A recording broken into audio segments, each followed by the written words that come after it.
안녕하세요. 행정법 7번째 시간입니다. 이번 시간에는 특별 권력관계부터 시작하도록 하겠습니다.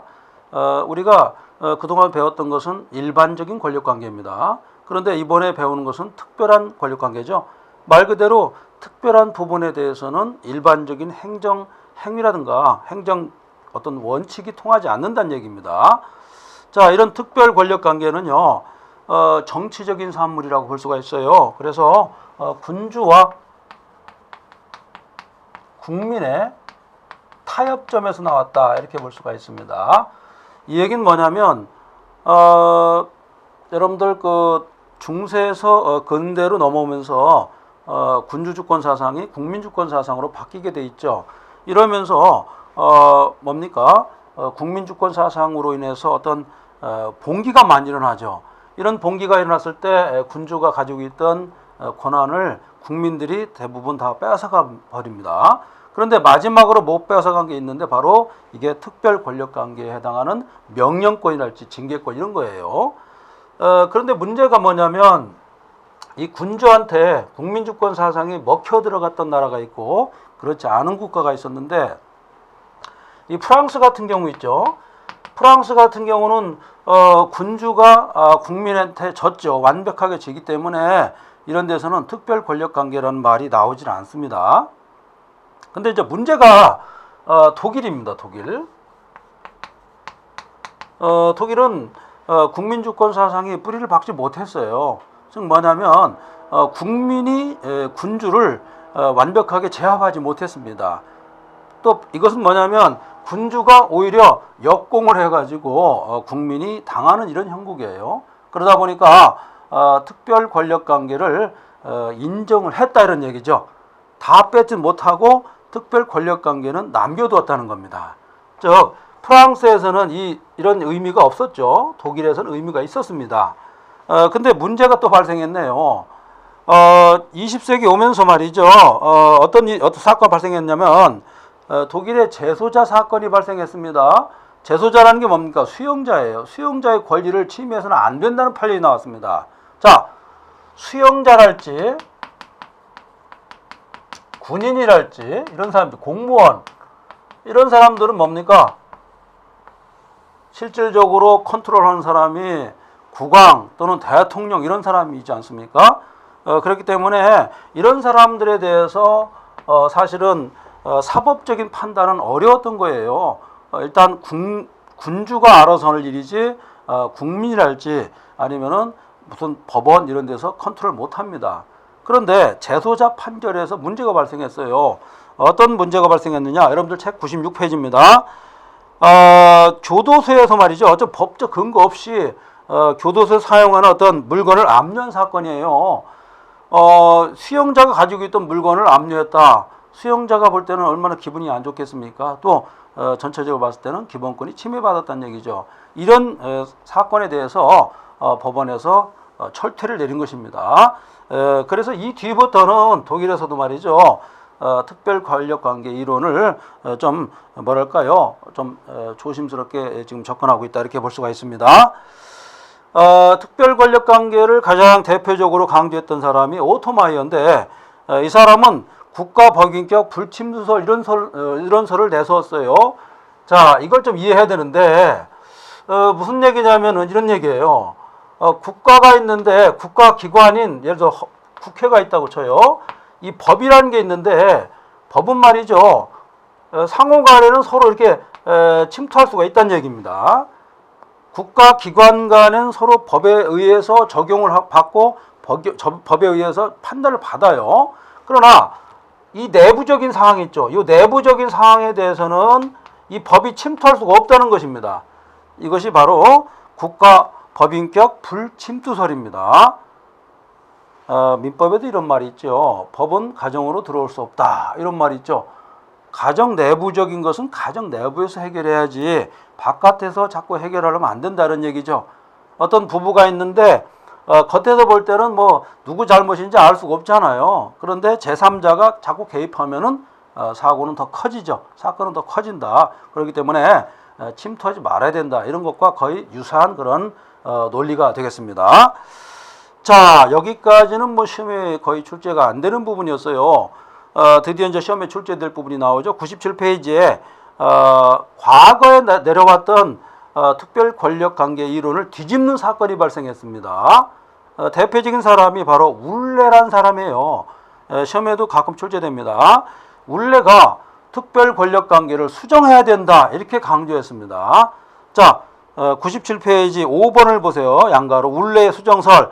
이 사람은 말이죠. 기본 관계와 경영 수행 관계로 이렇게 나눴습니다. 기본 관계는 뭐냐면 예를 들어서 이런 겁니다. 공무원 임명장 주는 거 이런 거 있죠. 그 다음에 군대 들어가는 거 있죠. 군 입대 이런 거는 기본적인 수행 관계다 이렇게 봤어요. 기본적인 관계다 봤죠. 그 다음에 공무원 임명장 받고 뭐합니까? 공무원 근무를 하겠죠. 이런 건 수행 관계다라고 본 거예요. 다음으로 군에 입대해가지고 말이죠.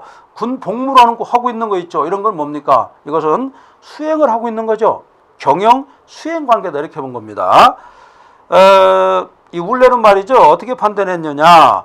기본 관계, 즉 공무원 임명되는 거라든가 군대에 들어가는 거라든가 이런 거는 사법심사의 대상이 된다라고 봤죠. 그러나 임명장을 받고 공무원 생활 재직하는 것은 거기에 대해서는 사법심사를 하면 안 된다는 겁니다.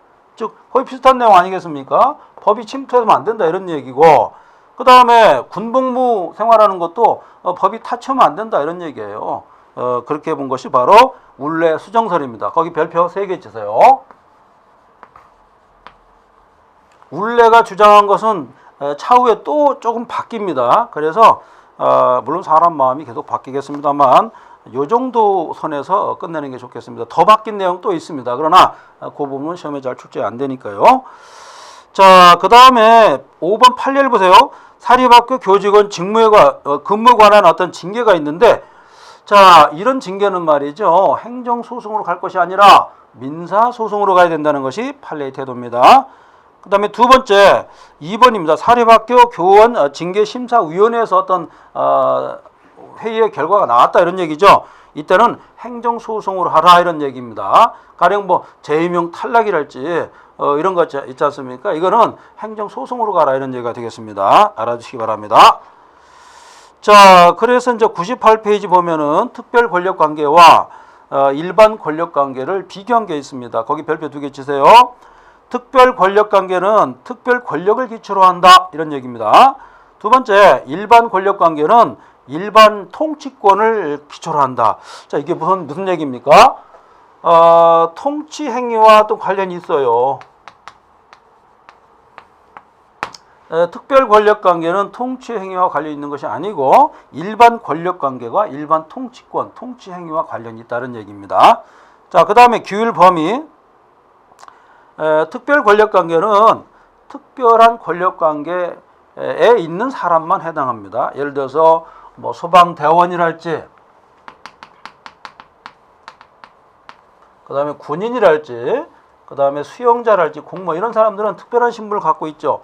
예를 들어서 지금 화재가 엄청 많이 발생하고 사람이 죽어가는데 명령에 불복종한 소방관 어떻습니까? 있을 수가 없겠죠. 자기 자신의 어떤 나는 지금 살아야겠다. 나의 행복, 나는 기본권이 있다 하면서 소방 행위를 멈추고 도망갔다라고 한다면 어떻게 되겠습니까? 안 되겠죠. 이런 경우는 특별 권력 관계 이론에 의해서 어떤 징계를 받게 되어 있죠. 알아두시고. 자, 그 다음에 이제 구체적 표현 형태에서 특별 권력 관계는 뭡니까? 명령권과 징계권이 있다. 특별 권력 관계 대표적인 것이 명령입니다. 상명하복이라고 그러죠. 그래서 얼마 전에 이제 검찰에 상명하복 관계다. 사법경찰과 이것도 약간의 특별 권력 관계 비슷했는데 지금 수정이 돼가지고 수사권 독립론까지 지금 가고 있죠. 이런 측면에서 볼 때 특별 권력 관계는 지금 변화하고 있다 이렇게 볼 수가 있습니다. 자, 다음으로 특별 행정법 관계, 특별 권력 관계가 성립하는 게 있는데 줄만 보세요. 제목만 공법상 근무 관계, 그 다음에 공법상 특별 감독 관계라는 게 있어요. 이것도 마찬가지입니다. 예를 들어서 이제 공공조합 같은 경우를 뭘 감독을 해야겠죠. 이런 경우에도 특별 권력 관계 성립한다 이렇게 볼 수가 있습니다. 자, 그다음에 이제 공법상 영조물 관계 이렇게 되어 있는데 이거는 말이죠. 국공립대학교라든가 국공립학교의 재학관계를 말합니다. 국립대학교라든가 국립중고등학교에 재학하고 있는 학생은 사립중고등학교나 사립대학교에 재학하고 있는 학생과 다르다는 얘기예요. 법률관계가. 무슨 얘기냐면 이쪽은 뭡니까? 전자는 특별한 권력관계, 즉 국가에서 컨트롤을 받지만 사립대학이나 사립고등학교는 국가가 컨트롤하는 것이 아니라 그 개인으로 만든 어떤 법인이랄지 이사회 이런 데서 컨트롤하기 때문에 전혀 다른 어떤 기준이 있다 이런 얘기입니다. 그 다음은 이제 공법상 사단 관계, 그 다음에 이런 게 돼 있고, 그 다음에 이제 특별 권력 관계가 성립하려면은 법률 규정이 있다든지, 그 다음에 상대방의 동의가 있으면 되는 것이죠. 법률 규정은 뭐냐면 예를 들어서 공무원 임용 규칙이랄지 이런 거 있지 않습니까? 그 다음에 뭐 군 복무 뭐 지침이랄지 규칙 이런 게 있어요. 법률. 그런 거에 의해서 제약을 받는다 이런 얘기가 되겠습니다. 알아두시기 바랍니다. 자, 그래서 이제 99페이지에 그런 말이 쭉 있고요. 99페이지 나왔던 건 뭐냐면 우리가 말이죠. 이 특별 권력 관계 이론이 뒤바뀌게 된 동기는 다분히 제2차 대전이 끝나면서 1세계 어떤 사람들이 생각이 바뀌어요. 지각 변동이 발생합니다. 어떤 지각 변동이 발생하냐면 국민의 권리, 자유, 어떤 자연권, 환경권 이런 걸 엄청나게 강조하는 그런 흐름을 타게 됩니다. 그러다 보니까 특별 권력 관계에 대한 수정이 가해진 거예요. 그래서 지금까지 그것이 온 것입니다. 그래서 이제 특별 권력 관계가 거기에 대한 이론이 이제 99페이지에 제일 마지막에 예리네크라든가 라반트 이런 사람들이 뭐 주장한 게 있지 않습니까? 이런 내용을 여러분들이 좀 숙지해 주시기 바랍니다. 예리네크나 라반트는 헌법학자예요. 헌법학자인데 이 사람들은 법인, 국가기관도 하나의 법인이다 이렇게 생각하고 상호 간에는 침투할 수 있지만 그 내부적 상황에 대해서는 그 누구도 침투해서는 안 된다는 그런 이론을 폈던 사람이 예리네크와 누굽니까? 라반트입니다. 알아두시기 바랍니다. 자, 드디어 이제 우리가 이 교재에서 페이지 수가 100페이지에 도달했습니다. 100페이지라는 것은 100이라는 것은 옛날부터 의미가 있는 숫자 아니겠습니까? 100은 장수의 어떤 의미를 담고 있어요. 일단 100페이지가 넘어갔으니까 여러분도 시험에 100% 합격할 거로 지금 생각되고 그 다음에 꾸준히 시험에 임해서 합격을 잘 읽어내는 것뿐만 아니라 오래오래 공무원 생활도 할 수 있다 이렇게 볼 수가 있을 것입니다. 행정법 관계에 대하여 사법 규정 적용인데 이 부분은 제가 간단히 설명드릴게요. 행정법 관계를 규율하는 법이 행정법이 있다면 이 법을 모든 법이 규율할 수가 없겠죠. 행정법, 행정 관련법으로 다 할 수가 없어요. 행정 행위에 대한 또는 준행정행위라고 볼 수가 있죠. 여러 가지 행정 행위는 아니지만 여기에 뭐 지난번에 얘기했던 뭐 공무수탁 사인 이런 것도 말씀드렸잖아요. 또는 뭐 행정사법행위라는 게 이런 것도 있다고 그랬죠. 행정행위뿐만 아니라 여러 가지 사법행위를 다 컨트롤하려면 공법상의 즉 행정관련법만 가지고는 안 된다는 것입니다. 그래서 마지막으로 끌어올 것이 뭐냐? 사법규정이라는 얘기예요. 민간인, 공무원 입장에서는 민간인이죠. 민사적인 내용을 가져올 수 있는가 이런 얘기입니다. 자, 101페이지 보세요. 그런 내용이 왼쪽에 있습니다. 자, 100페이지 일단 보십시오. 공법의 다양한 행정 목적을 형식이 미비하다. 그렇기 때문에 어떻습니까? 사법 규정 형식을 빌어와 가지고 공법에 적용하는 건 어떠냐? 이런 얘기가 되겠죠. 그래서 101페이지 보시면은 다른 법 적용 가능성이 있는가 이렇게 되어 있는데 명문 규정이 없을 때는 결국 뭡니까? 유추 적용 가능하다 이렇게 본 겁니다.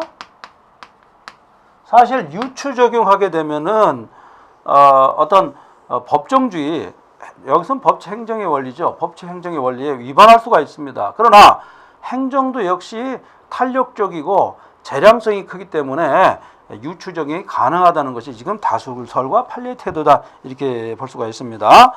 그런데 문제는 뭐냐면요. 판례의 태도가 빌규칙적이다는 얘기예요. 유추 적용할 수 있다라고 본 판례도 있는가 하면 유추 적용이 안 된다는 판례가 있습니다. 자, 101페이지입니다. 유추 적용을 인정한 판례가 있어요. 관세법상 환급 가산금이라는 게 있습니다. 자, 관습법에는 환급 가산금이라는 게 규정이 없습니다. 없으니까 그대로 둘 수가 없죠. 그래서 국세기본법이라는 거 있습니다. 그 법을 유추 적용하면 된다 이런 얘기가 되겠죠. 그러나 유추 적용을 부정한 판례가 있는데 이건 뭐냐면 조세법규의 해석이라는 게 있어요. 요거는 유추 적용하면 안 된다는 것입니다. 여러분들 해석은 여러 가지가 있지 않습니까? 그죠? 조세법규를 해석하는데 물리적 해석, 그 다음에 반대 해석, 한목적적 해석 많지 않습니까? 논리적 해석 이런 해석이 많은데 한 부분만 가지고 유추 적용하면은 큰 폐단이 발생할 수 있는 거 아니겠습니까? 그래서 해석적인 부분은 유추 해석하면 안 된다, 유추 적용하면 안 된다 이렇게 본 것입니다. 알아두시기 바랍니다. 다음으로는 행정법상 법률 요건과 법률 사실이 있는데 이 부분은 다분히 민법적인 얘기예요. 그래서 행정법에서도 사건, 자 102페이지입니다. 사건이 있겠고 용태가 있다 이런 얘기죠.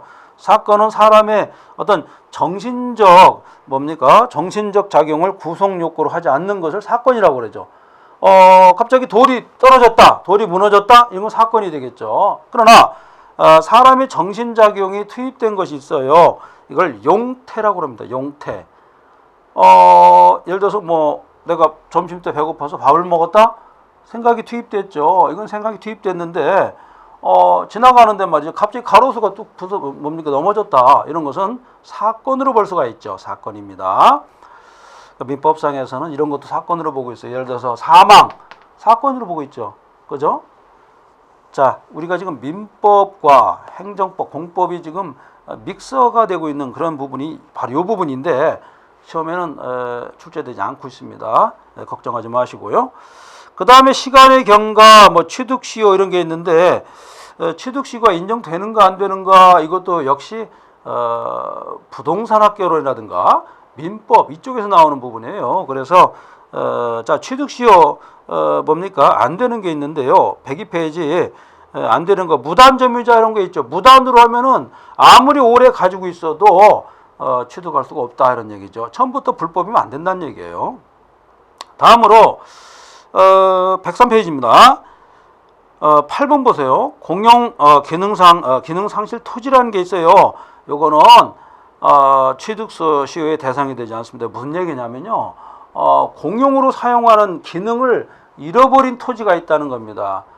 예를 들어서 도로가 이렇게 났었는데 이 도로가 말이죠. 이렇게 났을 때 이렇게 났죠. 그럼 이 땅은 어떻습니까? 지금 기능을 상실했다고 볼 수가 있죠. 도로로서 기능 상실했습니다. 그래서 A라는 사람이 이 땅을 말이죠.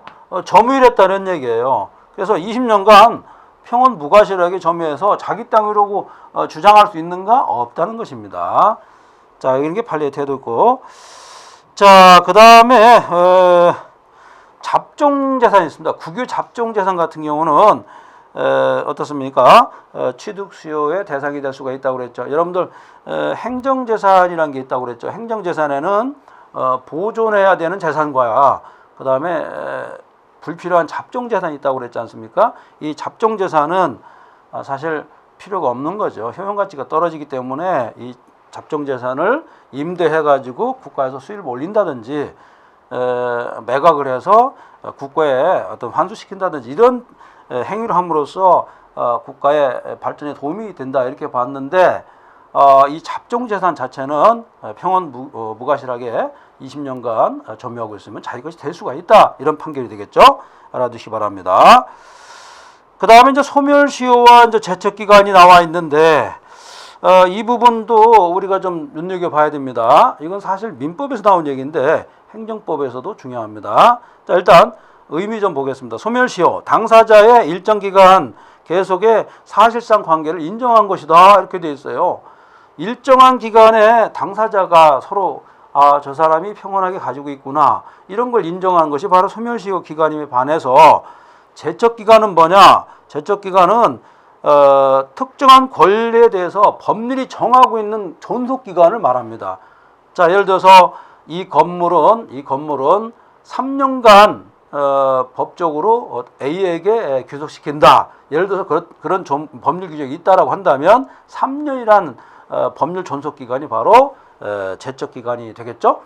알아두시고, 그 다음에 이제 3번 보세요. 소멸시효는 중단 내지 정지라는 개념이 존재하지만 제척기간은 존재하지 않습니다. 그 이유는 아까 말씀드렸죠. 법률에 의해서 존속하는 기간인데 중간에 중단하게 되면 어떻습니까? 연장하는 그런 문제가 발생하죠.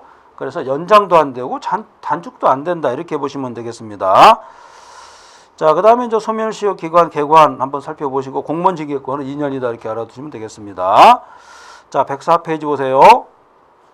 자, 104페이지에는요, 예정공물이라는 내용이 나오는데, 예정공물은 현재는 공공목적에 제공되어 있지 않으나 장래에 공공목적으로 해서 완성시키기 위해서 지금 플랜만 짜 있는 거, 이걸 예정공물이라고 하는데, 이러한 예정공물은요, 시효 취득의 대상이 아니라는 것이 판례의 태도입니다. 알아두시기 바랍니다. 그 밖에 이제 공법상 사무관리와 부당이득이 있는데 이 부분은 시험에 출제되지 않습니다. 공법상 사무관리는 민법상 사무관리와 거의 차이가 없습니다. 즉 어떤 사무에 대해서 내가 관리할 수 있는 어떤 의무도 없는데 내가 관리해 줬다는 얘기, 무상으로 그랬을 때 내가 청구할 수 있는 권리, 이게 사무관리고, 부당이득은 뭡니까? 자기가 노력도 않고 어떤 대가를 치르지 않고 이득을 취한 것을 부당이득이라고 합니다. 자, 그 정도 알아두시면 되겠습니다. 공법상 부당이득에서 105페이지 제일 마지막 제조, 요 하나만 제가 짚고 넘어가겠습니다. 과세 처분의 당연물을 전제로 한 세금 반환 소송이랑 청구 소송이 있습니다. 과세 처분했더니 세금을 다시 돌려달라는 그런 소송이 있죠. 당연무, 그러니까 과세 처분이 잘못됐으니까 납세한 사람이 돌려달라고 할 수가 있지 않습니까? 이럴 때 이거는 행정소송으로 갈 것이 아니라 민사소송법상 부당이득 반환 청구를 해야 된다. 이런 것이 판례의 태도다. 이렇게 알아두시면 되겠죠. 지금 부당이득을 공부하고 있습니다. 자, 다음으로 그 106페이지인데 사인의 공법행위인데요. 자, 우리가 행정사법에서는 말이죠, 공행정 목적을 해서 사법적인 성격을 갖는 행위도 할 수 있다. 이렇게 얘기했는데 이번은 반대로 사인이 공법행위할 수 있는가, 이게 또 문제가 되겠죠. 얼마든지 가능하다는 것이 지금 판례의 태도인데, 자, 의미를 좀 보세요. 106페이지입니다. 공법적인 법률 효과를 위해서 행정행위를 하는데, 자, 종류 보세요. 행정 주체에 의해서 공법행위를 할 수 있는 경우도 있고, 자, 양가로 2번 보세요. 사인이 공법행위를 할 수 있는 경우도 있습니다. 자, 사인이 공법적인 어떤 행정행위를 하면서 공법적인 효과를 노리고서 말이죠, 사인이 법률행위를 할 수가 있다라는 것입니다. 자, 이런 경우가 있는데 법적 근거가 있는데요. 주로 이제 행정절차법이랄지 그 다음에 민원 사무 처리에 관한 법률이 있어요. 이런 데 규정이 있다, 이렇게 볼 수가 있고요. 사인의 공법행위 유형에는 거기 보면은 행정 주체의 지위, 선거라는 게 있습니다. 선거, 국민투표죠. 자, 선거가 참 재밌죠. 선거를 하러 가는 행위, 이거는 사인의 행위고, 선거가 끝나서 선거 투표를 하는 이 행위, 선거장까지 가는 것은 사인의 행위가 되겠죠. 그 다음에 선거장에 가서 투표를 했다라고 하면 뭡니까? 선거를 통해서 뭡니까? 공무원을 뽑겠다는 거 아니겠습니까? 대표자를 뽑겠다는 건데, 이 행위가 바로 공법행위라는 것이에요. 그런 얘기가 되겠습니다. 그 다음에 이제 행정 객체의 지위에서 하는 게 있어요. 신고. 예를 들어서 제가 혼인신고를 한다. 혼인신고를 하러 가는 거, 가가지고 혼인신고하는 그 자체는 사인의 행위가 되겠죠. 근데 혼인신고 함으로써 내가 결혼의 지위를 뭡니까? 결혼을 했다는 어떤 공적인 표시가 되겠고, 그 다음에 뭐 예를 들어서 가족 관계가 형성되었다는 것을 대외적으로 표시한 게 되겠죠. 그렇기 때문에 이것은 행정 개체주의다 이렇게 볼 수가 있습니다. 자, 그 정도 보시면 되겠고, 그 다음에 이제 107페이지에 사인의 공법의 적용 법규 이렇게 나와 있는데, 의사 능력은 부존재 시 무효가 된다. 당연한 것이게 되겠죠. 4번을 보세요. 유구식 행위일 걸 요하지 않는다 이렇게 돼 있는데, 단 여기서 중요한 게 하나 있어요. 줄구세요. 빨간 볼펜으로 줄구세요. 행정절차법상 처분을 구하는 신청이라는 게 있어요. 요거는 반드시 문서주의다라는 얘기입니다. 자, 왜 문서주의를 할까요? 문서주의를 하게 되면은 상대방의 권리를 명확하게 보장해 줄 수 있는 그런 장점이 있습니다. 그거 알아두시기 바랍니다. 자, 여러분들은 지금 사인의 공법행위를 지금 보고 있습니다. 자, 사인의 공법행위에서 중요한 게 바로 이제 109페이지입니다. 108페이지 내용은 그 내용이 계속 연결되는 거니까 한번 참조해 주시기 바랍니다. 시험에 나오지 않습니다. 자, 문제는 사인의 공법행위 중에서 대표적인 게 신고입니다. 별표 4개입니다. 시험에 나옵니다.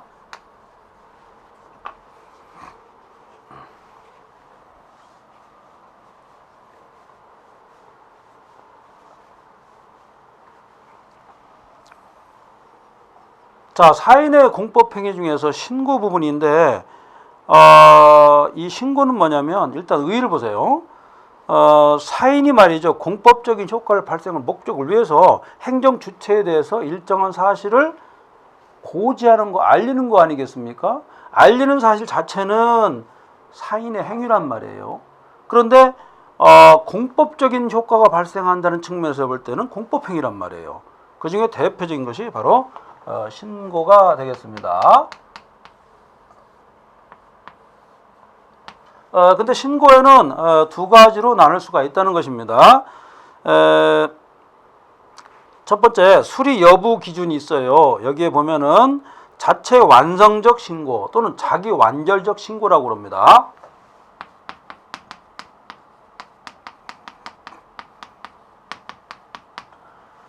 그 다음에 두 번째는 뭐냐?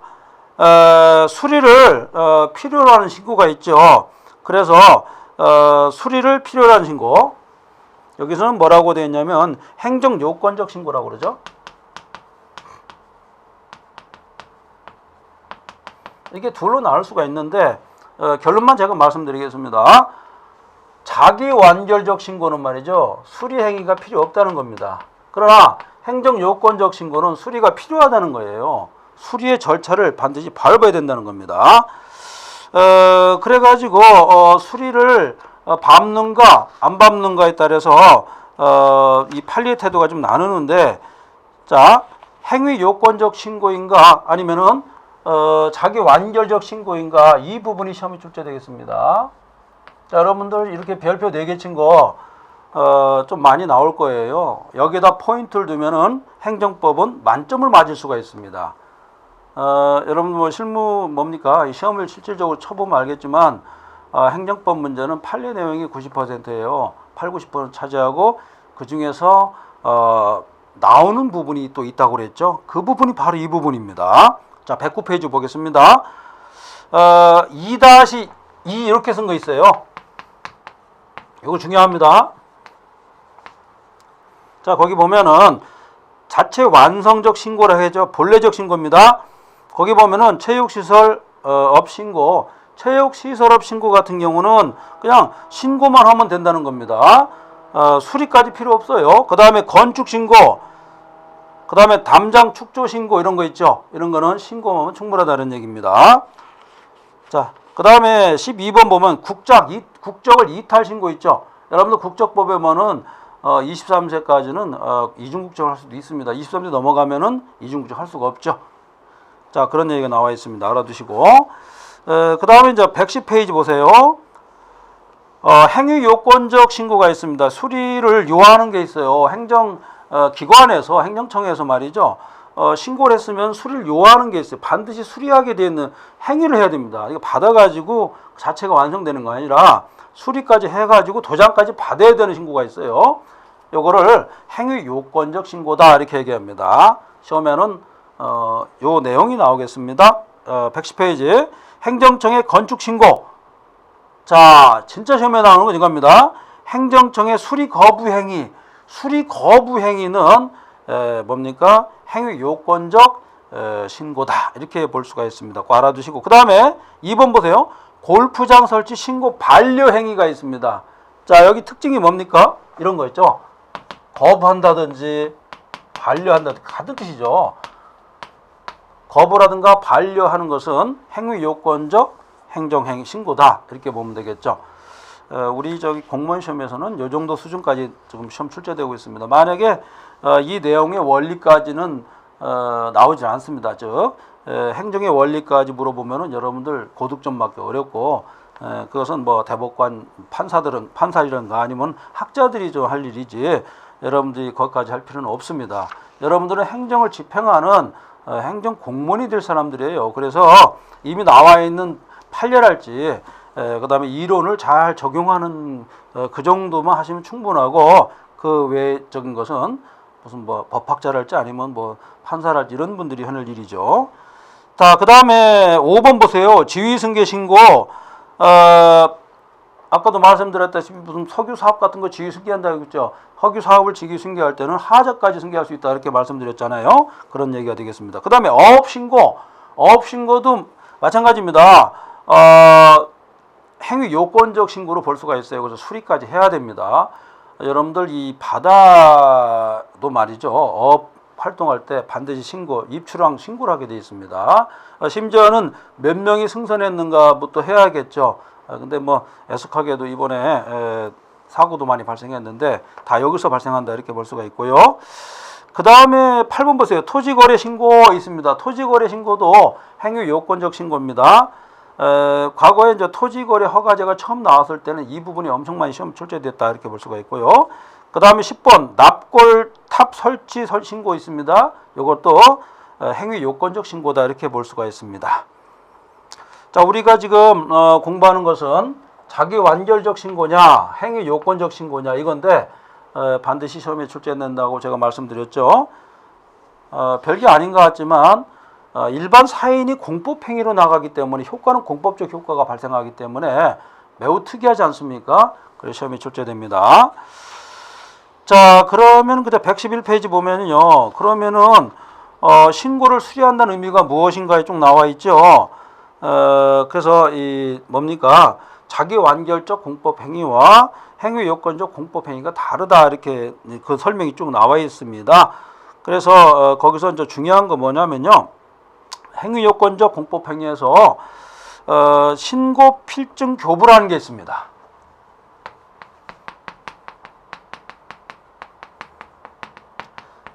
신고 필증 교부가 의미를 갖는가 이런 얘기인데 의미가 없다는 것이 지금 판례의 태도다. 즉 필수적 행위가 아니라는 겁니다. 자, 111페이지 마지막에 제가 줄 그어놨죠. 숙지해 주시기 바랍니다. 자, 그 다음에 112페이지 보시면은 적법 신고의 효과, 그 다음에 부적법 신고의 효과 이렇게 되어 있는데 뭐 시험에는 안 나옵니다만 부적법 신고 같은 경우에 자기 완결적 공법행위적 신고일 경우에는 보완을 명하면 됩니다. 보완을 요구하면 된다. 제가 줄 거놨습니다. 자, 113페이지에 대표적인 판례 하나 나와 있는데 판례는 중간쯤에 있어요. 한 8번째 줄에 거기다가 별표를 3개 치세요. 요 리딩 판례입니다. 리딩 케이스인데 자, 무슨 얘기냐면 이겁니다. 피고인이 말이죠. 대학 정문 앞에다가 90m 떨어진 곳에다가 법적 어떤 요건이 불비한 상태로 뭡니까? 당구장 허가를 신고를 했는데 행정청이 말이죠. 이를 학교 보건법상에는 당구장 같은 걸 못 설치하게 돼 있어요. 옛날에. 그래서 거부를 했다는 거예요. 그런데 문제가 뭐냐면 신고와 뭡니까? 수리 요 사이에 말이죠. 거부했으니까 수리 사이에 영업을 했다는 거예요. 이 사람이 아무래도 이 생계가 바빴나 보죠. 영업을 했는데 이 중간에 있는 영업이 과연 무신고 영업이냐 이게 문제였습니다. 요 사이에.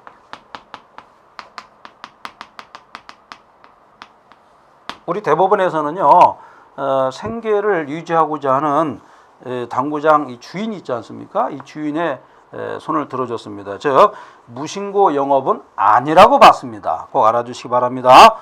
마지막에 행정청의 수리가 거부됐다고 한들 해도 무신고 영업이 아니다 이렇게 본 겁니다. 여러분들 신고를 했는데 거부를 했다 또는 반려했는데 뭡니까 신고했는데 반려했다 상당히 문제가 되겠죠. 이런 때는 일반적인 흐름이 뭐냐면 행정처분에 항고 소송할 수 있다 이렇게 되어 있습니다. 자, 그래서 그 내용이 자기완결적 공법행위, 그다음 행위 요건적 공법행위 해가지고 처분성을 인정할 것이냐 이렇게 나와 있는데 여러분 교재 114페이지 보시기 바랍니다. 자, 판례 하나 보겠습니다. 행위 요건적 공법행위 이렇게 나와 있는데 행정청의 수리 또는 수리 거부는 처분에 해당한다. 그 별표 치세요. 3개 치세요. 조금 아까 말씀드렸죠? 자기 행위 요건적 행정행위에서 수리라는 것은 독립한 특별한 행위라고 그랬죠. 그렇죠. 그렇기 때문에 그 수리 자체에다 의미를 둔다 이런 얘기입니다. 수리를 했어도 처분이고 수리를 거부했어도 처분이다 이런 얘기죠. 그런 얘기가 됩니다. 자, 판례 보겠습니다. 체육시설에 회원을 모집하는 자의 회원 모집 계획이라는 게 있어요. 이 제출은 수리를 요하는 신고에 해당한다. 자, 수리를 요하는 해당한다 이렇게 했으니까 뭡니까? 이 수리 만약에 이거를 검토해 가지고 수리하는 거에 대해서 문제가 있었으면 행정소송할 수 있다는 얘기죠. 즉 행정 수리 행위 자체가 행정처분의 대상이 된다는 겁니다. 지금 우리가 공부하는 것은 행정 소송법까지 지금 막 가고 있어요. 상당히 많이 진도가 나갔는데 우리 행정법의 특징이 행정법의 기본 원칙 뭐 법원부터 시작해 가지고 행정쟁송까지 그대로 다이렉트로 연결해 버려요. 그게 우리 행정법의 특징입니다. 즉 뭐냐? 앞부분을 모르면 뒷부분을 전혀 이해할 수가 없습니다. 그런데 앞부분에 대한 내용을 잘 숙지하면 뒷부분은 저절로 알게 돼 있어요. 자, 우리 지금 행정법 통칙 공부하고 있는데 벌써 행정구제법 내용도 보고 있지 않습니까? 이런 의미에서 봤을 때 행정법은 한 부분에 대해서 공부한다고 되는 것이 아니다. 전체적인 내용을 다 아우를 줄 알아야 됩니다. 그렇지만 행정법이 좀 어렵다고 해도 문제는 엄청나게 쉽게 나오고 그 다음에 기출됐던 문제가 80에서 90%가 거의 그대로 나오고 있는 실정이고요. 그죠? 그 이유는 옛날에 행정 소송도 많이 걸렸었습니다. 문제에 대해서. 그래서 완벽한 문제를 내야 된다는 강박관념, 이것이 출제위원들의 밑바탕에 깔려 있는 것입니다. 자, 그렇게 알아두시고 그 다음에 이제 115페이지 이제 신청도 있고 그 다음에 동그라미 6번 수정인가 했는데 수정인가는 될 수가 없다 불가 이렇게 써놨죠. 암기해 주시고 그 다음에 거부처분 및 사전통지 이렇게 되어 있는데 자, 거기 보면은 이러한 거부처분은 행정절차법상 사전통지의 대상에 해당하지 않는다. 자, 거부처분한 것을 왜 거부했는가? 여기에 대해서 사전통지할 필요가 없다는 것입니다. 원래 행정절차법상은 통지를 해주게 되어 있는 게 원칙인데 거부처분에 대해서는 그것까지 통지할 필요 없다 이런 얘기예요. 다음으로 판례, 별표 3개 치세요. 중요합니다. 자, 이 판례 내용이 이제 마지막으로 우리가 이번 시간에 좀 다룰 내용인데 매우 중요해서 제가 한번 살펴보는 시간을 갖도록 하겠습니다. 자, 판례는 이렇게 되어 있죠. 건축 불허가 처분입니다. 건축 불허가 처분을 내리면서 말이죠. 그 사유의 하나로서 왜 불허가 처분 내리냐 하면서 사유를 들었다는 것이죠. 그 사유로 하나로서 소방시설이 미비하다 이런 소방시설. 여러분들 소방시설을 갖추게 돼 있죠. 그리고 이제 이 소방시설을 보완을 요구해야 되는데 이 보완 요구하지도 않은 채 말이죠. 건축 허가 신청을 자체를 거부해 버렸습니다. 이럴 때 자, 잘 보십시오. 건축 허가를 내주면서 말이죠. 원래 건축 허가 신청을 했겠죠. 신청을 했는데 불허가 처분하겠죠. 건축하면 안 된다. 이런 처분하면서 이유를 들었던 것이죠. 소방시설이 미비하다. 자, 그러면 여기서 문제가 발생하죠. 소방시설이 미비하면은 이걸 보완한다든지 해가지고 완벽하게 해서 다시 허가를 받아라 이렇게 얘기하면 되는데 곧바로 말이죠. 건축 불허가 처분했다. 신청을 거부했다는 얘기죠. 신청 자체를 거부해 버렸으니까 이것은 재량권을 벗어난 거 아니냐 이렇게 판단한 겁니다. 결국 누구의 손을 들어줬습니까? 허가를 신청한 자의 손을 들어줬겠죠. 예. 자, 이런 부분에 대해서 거부 처분 엄청나게 중요한 부분이죠. 자, 우리가 지금 제7강에서는 말이죠. 가장 포인트를 제가 두었던 것은 사인의 공법행위였습니다. 사인의 공법행위에서 가장 대표적인 것이 뭐였습니까? 바로 신고였죠. 신고는 시험에 반드시 출제됩니다. 여러분들 행정실무로 나가다 보면은 신고가 제일 많아요. 그죠? 실무가 제일 많고 그러다 보니까 여기에 대한 서로 간의 이해 충돌이 많죠. 즉 뭡니까? 판례가 엄청나게 많다 이렇게 볼 수가 있어요. 그 중에서도 자기 완결적, 완성적 신고냐 아니면 행위 요건적 신고냐 이렇게 구별할 줄 아는 거 이게 바로 시험 문제 다코스라고 그랬죠.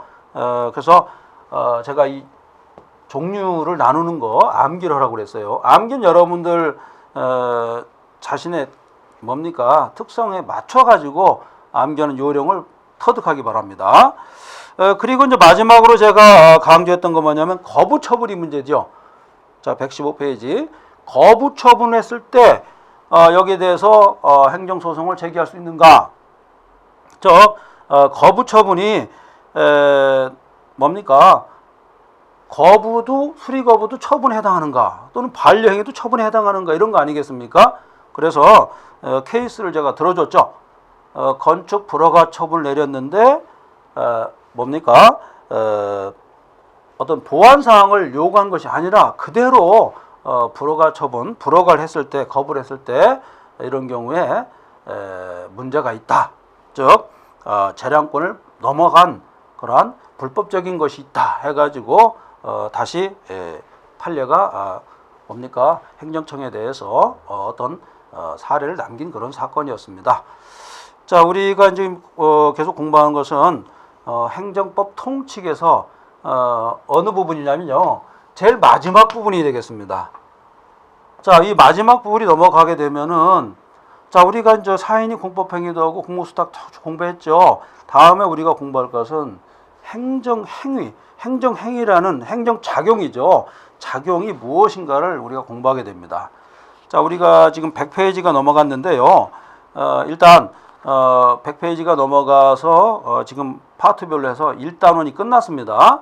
여러분들은 시작이 반이다 이런 옛날 속담도 있죠.